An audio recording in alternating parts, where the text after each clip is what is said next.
Trump giving his voters a beautiful Christmas present with incredible thing he's surprising each one with. Contrary to popular belief among politicians, their job is to serve us and not the other way around. The government has a very specific set of jobs that concern the well-being of the entire country. The military is, of course, a major one, along with roadways and the justice system. There are a few more, but if we want to stay within the original intent of the Founding Fathers, it doesn't go too far outside those boundaries. Those in Washington seem to be pretty sure that they're supposed to be working the country like their own personal sweatshop, milking every dollar they can, and then handing it out in exchange for votes in upcoming elections. Fortunately, President Trump doesn't see it that way. Maybe it's the years spent in the private sector, or maybe it's the massive tax bills that he has had to pay, but the president isn't about to put a bigger tax burden on the American people. In fact, his promise to overhaul the national tax problem,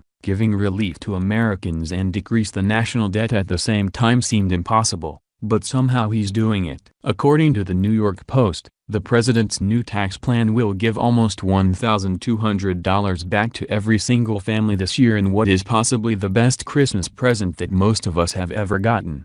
President Trump on Thursday called the tax reform plan unveiled by House Republicans a big beautiful Christmas present for the American people. "I consider that to be one of the greatest Christmas presents. We are working to give the American people a giant tax cut for Christmas. We are giving them a big beautiful Christmas present in the form of a tremendous tax cut," Trump said from the Oval Office during an appearance with Broadcom Limited. CEO Hock Tan, who with Trump announced that his $100 billion semiconductor company based in Singapore would legally relocate its home address to the U.S. "It will be the biggest cut in the history of our country. It will also be tax reform and it will create jobs. We will make the tax code simpler and fairer. We will restore our competitive edge by reducing business taxes for the first time in more than 30 years, the president said. Broadcom, which manufactures communications chips around the world, said it would relocate its legal address to Delaware once shareholders approve the move, bringing $20 billion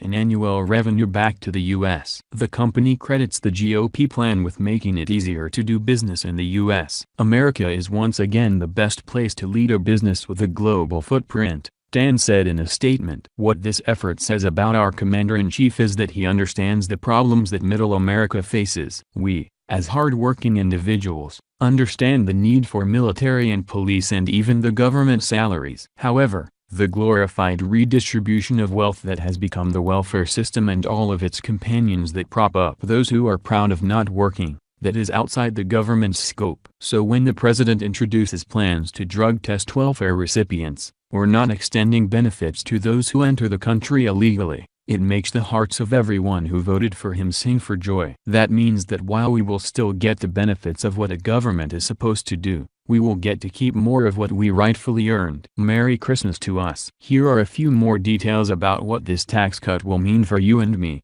Capitol Hill Republicans rolled out the Tax Cuts and Jobs Act Thursday, a tax package that if passed would finally provide President Trump with his first big legislative win. With this plan, the typical family of four will save $1,182 a year on their taxes, House Speaker Paul Ryan, a Republican from Wisconsin, pledged during a rollout press conference on Capitol Hill. Ryan suggested the money could go toward a year's worth of gas for your car or the family phone bill, depending on how much data your kids use, he said with a chuckle. At the White House later, President Trump sold it like this: "We are working to give the American people a giant tax cut for Christmas. We are giving them a big beautiful Christmas present in the form of a tremendous tax cut," he said. However, at the heart of the GOP's plan is to slash the corporate tax rate from 35% to 20% and pay for that by killing a number of deductions, including that Americans now can subtract what they pay to local municipalities and their states when filing their federal taxes. The bill puts Americans into 5 tax brackets at 0, 12%,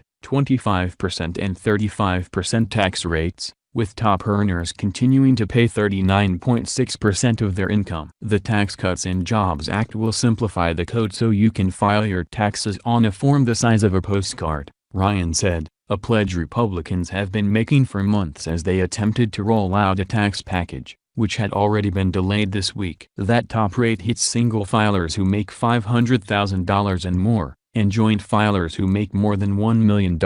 Individual filers don't pay taxes on the first $12,000 they make. It used to stand at $6,350. For joint filers, the first $24,000 of income will not be taxed if the GOP plan becomes law. The popular retirement savings plan, 401ks, ended up not being touched, though as of Wednesday, House Ways and Means Chairman Kevin Brady, a Republican from Texas, had wanted them on the table. Tax deductions would be capped at $500,000 on new mortgages. The current tax code's cap is $1 million.